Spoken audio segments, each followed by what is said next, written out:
আজ থাকছে রেখাংশ ও রশ্মির চিত্রসহ সংজ্ঞা। রেখাংশ কাকে বলে?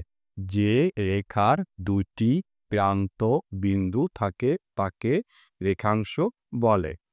তাহলে রেখাংশে কয়টি প্রান্ত বিন্দু থাকে? দুটি।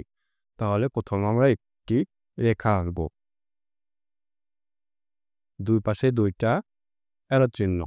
এখন এই রেখার দুটি প্রান্ত বিন্দু, একটি প্রান্ত বিন্দু আর এখানে একটি প্রান্ত বিন্দু। তাহলে প্রান্ত বিন্দুর নাম একটি এ আর একটি বি।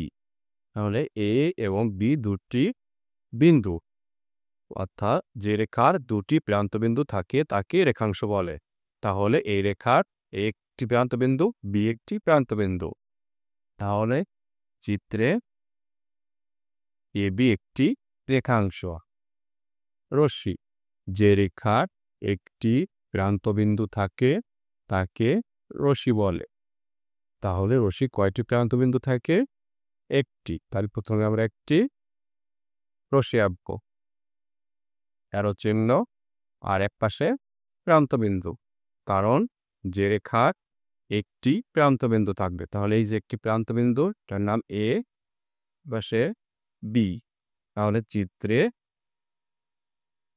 এ বি একটি রশ্মি। আরও ভালো ভিডিও পেতে অবশ্যই লাইক, কমেন্ট, সাবস্ক্রাইব বা ফলো করবে।